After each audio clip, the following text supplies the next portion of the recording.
वेद बातमीचा, लढा सत्याचा, निर्भीड पत्रकारितेचा, राजकारणातील महत्त्वाच्या बातम्यांच्या अपडेटसाठी आजच आपल्या YouTube चॅनलला क्लिक करा आणि रोज अपडेट मिळवण्यासाठी चॅनलला सबस्क्राइब करा। श्रीरामपुरातील लक्ष्मीनारायण हॉटेलचे मालक आकाश दुबे यांच्या निर्घृण हत्येच्या निषेधार्थ शहरात सलग दुसऱ्या दिवशी कडकडीत बंद पाळण्यात आला। व्यापारी, सर्वपक्षीय नेते आणि नागरिक मोठ्या संख्येनं आंदोलनात सहभागी झाले। या आंदोलनात माजी आमदार भानुदास मुरकुटे यांनी पालकमंत्री राधाकृष्ण विखे पाटील यांच्यावर थेट निशाणा साधत, अधिकारी काम करीत नसतील तर पालकमंत्री काय करतात, असा सवाल उपस्थित केला। पाहुयात हा विशेष रिपोर्ट। आकाश दुबे यांच्या हत्येनंतर श्रीरामपूर शहरातील वातावरण संतप्त झाले। सोमवारी सलग दुसऱ्या दिवशी व्यापाऱ्यांनी स्वयंस्फूर्तीनं दुकाने बंद ठेवून निषेध नोंदवला। महात्मा गांधी चौकात व्यापारी, विविध संघटनांचे पदाधिकारी, सर्वपक्षीय नेते आणि नागरिक मोठ्या संख्येनं एकत्र आले। आंदोलनादरम्यान शासन आणि पोलीस प्रशासनाविरोधात जोरदार घोषणाबाजी करण्यात आली। या आंदोलनात आमदार हेमंत ओगले, नगराध्यक्ष करण ससाणे, माजी आमदार भानुदास मुरकुटे, भाऊसाहेब कांबळे यांच्यासह विविध पक्षांचे पदाधिकारी आणि कार्यकर्ते सहभागी झाले होते। आमदार भानुदास मुरकुटे यांनी पालकमंत्री राधाकृष्ण विखे पाटील यांच्यावर थेट टीका केली। कायदा पाळला जात नसेल तर गुन्हेगारांवर कठोर कारवाई करणे ही शासनाची जबाबदारी असल्याचे त्यांनी सांगितले। संघटित गुन्हेगारीवर मकोका कायद्याअंतर्गत कारवाई व्हावी अशी मागणी करत, अधिकारी काम करत नसतील तर त्यांची बदली करून सक्षम अधिकारी नेमण्याची जबाबदारी पालकमंत्र्यांचीच असल्याचे त्यांनी स्पष्ट केले।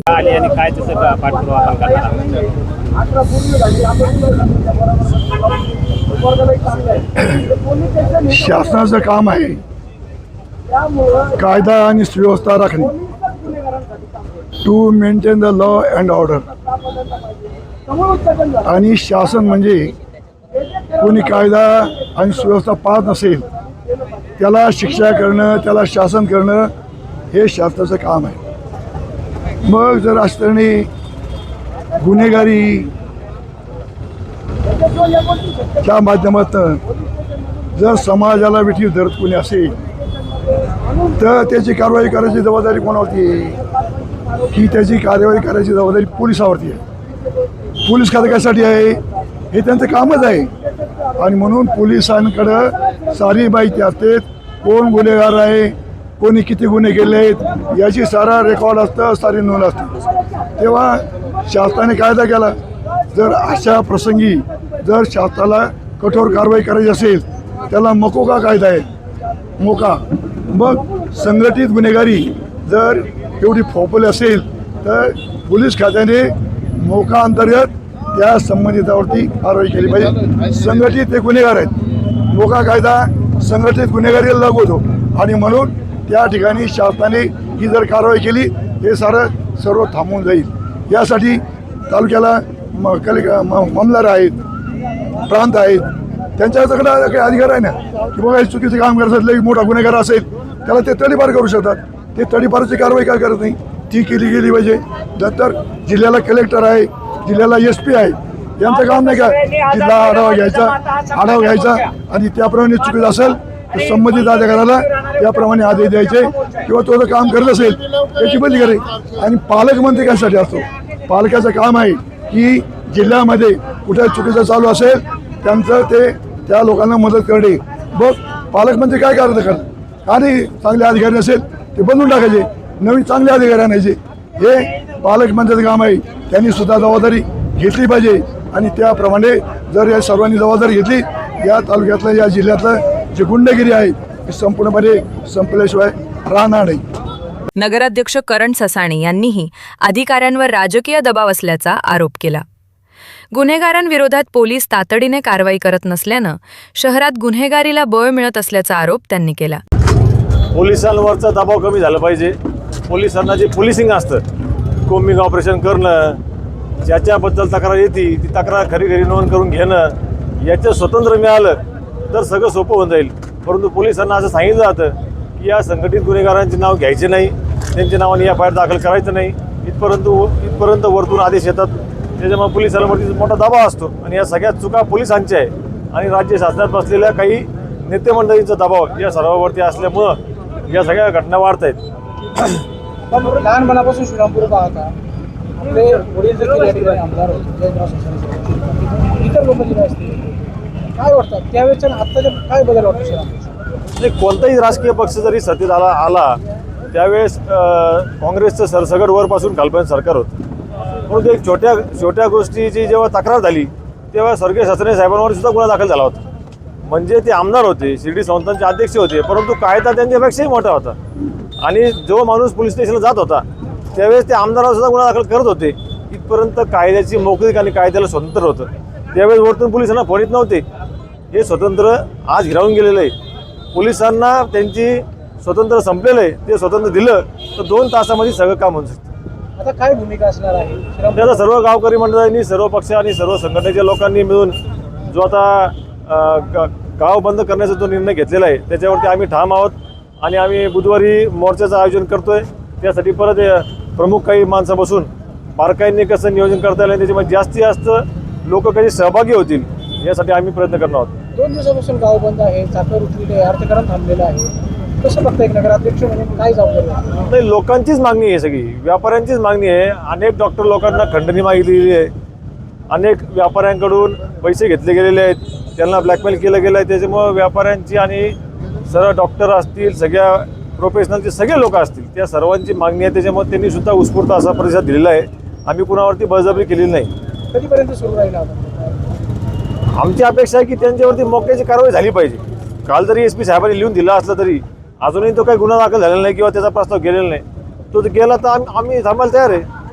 परंतु एका व्यक्तीचा या ठिकाणी खून झाला आहे, किरकोळ कारण आहे, हे म्हणणं या ठिकाणी म्हणजे किती ते कशामुळे घडलं त्याची पार्श्वभूमी 4-5 वर्षापासूनची आहे की या संघटित गुन्हेगारांना वरतून एवढं हवं आहे की ते लोकांना सांगतात की तुम्ही कोणीच आमचं वाकडं करू शकत नाही. पोलीस स्टेशनला गेल्यानंतर त्यांच्या नावाने फिर्याद घेतली जात नाही. पोलीसच सांगतात कशाला या भानगडीत पडता. पोलीस त्यांचे 40% पोलीस आहे त्यांची खबरी म्हणून काम करतात आणि त्याच्यामुळे सर्वसामान्य माणसाला पोलिसाचा आदर वाटत नाही. तेव्हा लोक पोलीस स्टेशन जात नाही. आमदार हेमंत ओगले यांनी संघटित गुन्हेगारीवर कठोर कारवाई झाल्याशिवाय आंदोलन मागे घेणार नसल्याचा इशारा दिला. व्यापारी आणि नागरिक न्यायासाठी एकत्र आल्याचे त्यांनी सांगितले. काल आपल्या सगळ्यांचे सहकारी आकाश दुबैया यांचा निर्गुण खून झाला. मागच्या 1 महिन्यापासून जर आपण पाहिलं तर जवळपास 2 खून झालेले आहेत श्रीरामपूरमध्ये आणि 5-6 ठिकाणी हाफ मर्डरचे केसेस झालेले आहेत आणि हे वारंवार सातत्याने होत आहे. गोळीबार तर हा रोजचा झालेला आहे. छोटे मोठे हल्ले रोजचे होत आहेत.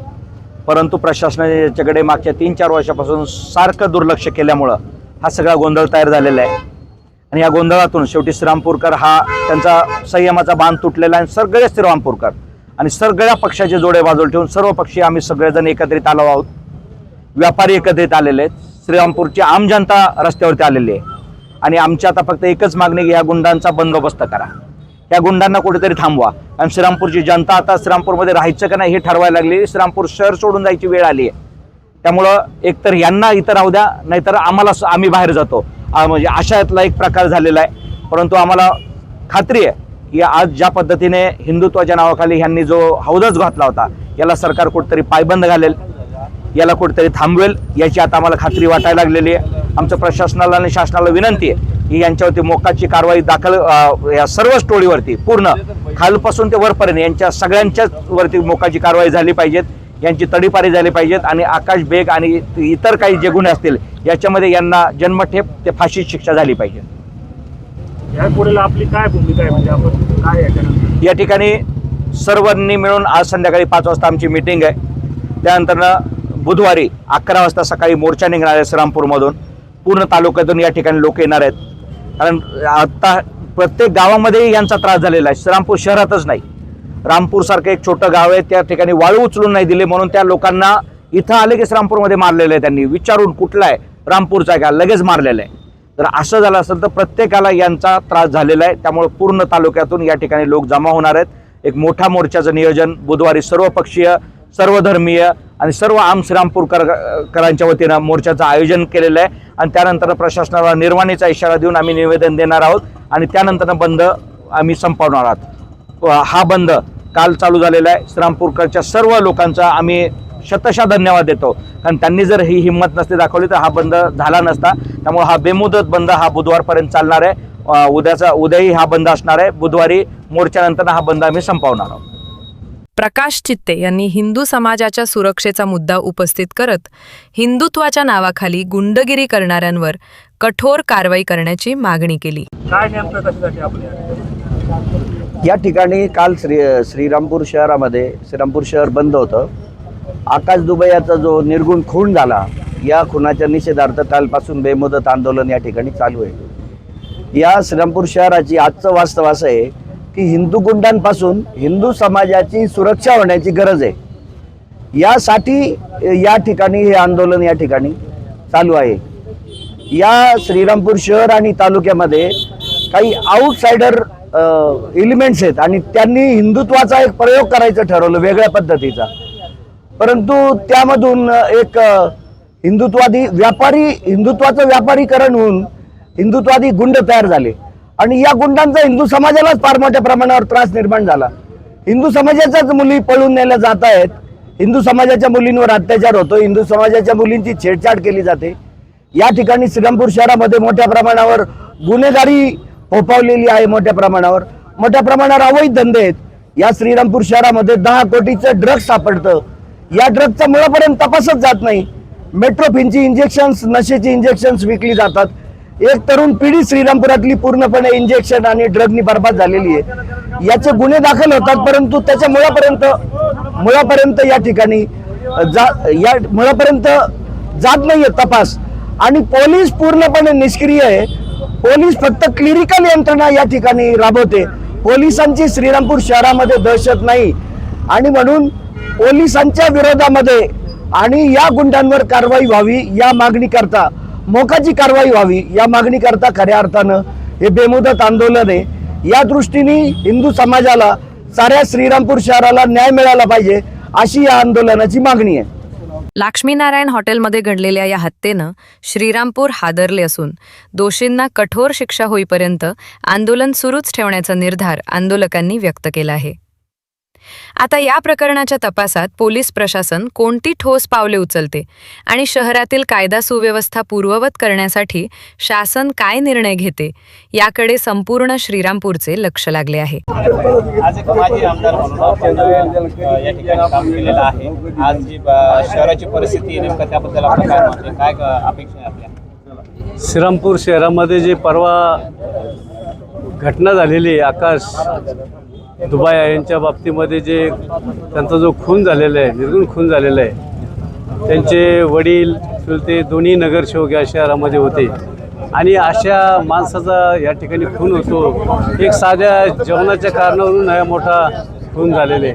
याला कारण पोलीस प्रशासन दुर्लक्ष करत आहे की अवैध धंद्यामध्ये त्यांचं फार लक्ष आहे की त्याच्यामध्ये पार्टनरशिप आहे. या लोकांची पार्टनरशिपसुद्धा त्या धंद्यामध्ये आहे आणि मग असे 2 नंबरचे धंदे वाढत गेल्यामुळं हे सगळे गुंडगिरी वाढलेली. हे गुंडगिरी थांबवण्यासाठी श्रीरामपूर शहराचे सर्व नागरिक या ठिकाणी बसवले. खऱ्या अर्थाने श्रीरामपूर हे सगळं नवीन आहे. सगळे जाती धर्माचे लोक या ठिकाणी आहे, असं काही नाही. सर्व जाती धर्माचे लोक या ठिकाणी आणि अशा बाबतीमध्ये जर घडत असेल तर अतिशय दुर्दैवाची गोष्ट आहे आणि म्हणून पुढील सगळ्या गोष्टी थांबल्या पाहिजे. यासाठी आम्ही राज्याचे मुख्यमंत्री असेल, पालकमंत्री असेल किंवा आमचे विरोधी शिवसेनेचे नेते असतील, एकनाथरावजी शिंदेसाहेब, या सर्व लोकांना आम्ही भेटून या श्रीरामपूर शहरामध्ये शांतता कशी लाभेल अशा दृष्टीने प्रशासनाला त्यांना आदेश द्यायला आलो आम्ही. राज्यामध्ये आपली सरकार आहे तरी पण आपल्यासारख्या व्यक्तीवर जे माजी आमदार या ठिकाणी राहून गेलेले विधानसभेच्या मध्ये तुमच्यावर गोळीबार झाला होता, तर त्यावर पण काही म्हणजे पुढं काही कारवाई झाली का नाही झाली, त्या आपण काही त्याची चौकशी केली? त्या ठिकाणी अतिशय मोठ्या हिमतीने मी ती केस दाखल करण्याचा निर्णय घेतला. त्या ठिकाणचे PSI देशमुख साहेब असतील किंवा अनेक कोणी ते ॲडिशनल SP असतील, त्यांनी मला सांगितलं की तुम्ही आता केस दाखल करू नका, तुमचं उद्या ते इलेक्शन आहे, इलेक्शन झाल्यानंतर तुम्ही काय करते करा. म्हणलं माझं इलेक्शनचं काय व्हायचं असेल ते होऊ द्या, पण मला केस दाखल करायची आहे आणि म्हणून मी ती केस दाखल केली. परंतु त्या केस दाखल केल्यानंतर त्यांनी आरोपी माझ्यासमोर आणले, पण ते आरोपी मला योग्य वाटले नाही. मला ते माहीत नाही की हे आरोपीच आहे म्हणून असं मला वाटले, कारण जे होते ते खरे आरोपी त्यांनी दाखवले नाही आणि म्हणून मी सांगितले की ते आरोपी नाही आहे आणि माझा पाठपुरावा चालू आहे. आमदार साहेबांनी विधानसभेमध्ये तो अतिशय मोठा प्रश्न त्या ठिकाणी त्यांनी मांडण्याचा प्रयत्न केलेला आहे, परंतु त्यालाही त्यांनी केराची टोपली दाखवली पोलीस लोकांनी की ह्या ठिकाणी असं काही घडलं नाही. अशा पद्धतीने पोलीस डिपार्टमेंटचं काम आहे. आणि माझ्यासारखा गेल्या 40 वर्षे या श्रीरामपूर नगरपालिकेमध्ये नगरसेवक म्हणून काम करतो, 2 वेळेस आमदार म्हणून काम करतो. मला असे छुट्टे गोष्टीचं खोटं बोलायचं कारण काय आहे? मला काही गरज नव्हती खोटी बोलायचं. आणि जर मी त्या ठिकाणी गेलो असतो तर मग काय झालं असतं? माझी गोळी ती अतिशय 2 फुटावरून ती गोळी गेलेली. मुरकुटे साहेबांच्या कारखान्यावरती आम्ही जाण्याचा प्रयत्न केला आतमध्ये, परंतु एक अर्धं गेट बंद असल्या कारणाने आम्हाला मध्ये जाता नाही आलं आणि म्हणून आम्ही गाडी रिव्हर्स घेत असताना आमच्यावर गोळीबार झाला आणि म्हणून ती गोळी पाटत गेली का कुठे गेली माहीत नाही. आणि अशा पद्धतीने हे पोलीस लोकांचा तपास असतो. आता जे आपण आता या ठिकाणी सांगितलं की आपल्या बाबतीमध्ये अशी जी घटना घडली, तर आता या ज्या प्रकरणाचा तपास हा खरंच योग्य मार्गाने चालेल का? आता योग्य चालवायचं का नाही चालायचं हे प्रशासक आणि राजकीय लोकांच्या हातात आहे, दोघांच्या हातात आहे. निवड प्रशासनाला आपण जबाबदार धरून चालत नाही, राजकीय पण याच्यामध्ये जबाबदारी असते. राजकीय जे नेते त्यांनी पण ठरवलं पाहिजे का खरं आहे का खोटं आहे, हे तिथपर्यंत त्यांनी पण गेलं पाहिजे. आता आम्ही किती जरी प्रयत्न केला तर हे सगळं जर त्याला निर्णय द्यायचा असेल तर तेच देऊ शकतात. या ठिकाणी आरोपींना कठोर कारवाई झाली पाहिजे, मोका अंतर्गत झाली पाहिजे. या ठिकाणी जे श्रीरामपूर पूर्व शांतता होता अशीच परिस्थिती निर्माण करायची असेल तर श्रीरामपूर तालुक्यामध्ये सर्व 2 नंबरचे धंदे बंद केले पाहिजे. ते बंद करण्याच्या संदर्भात मी पालकमंत्री असेल, मुख्यमंत्री असेल, उपमुख्यमंत्री असेल त्यांच्यावर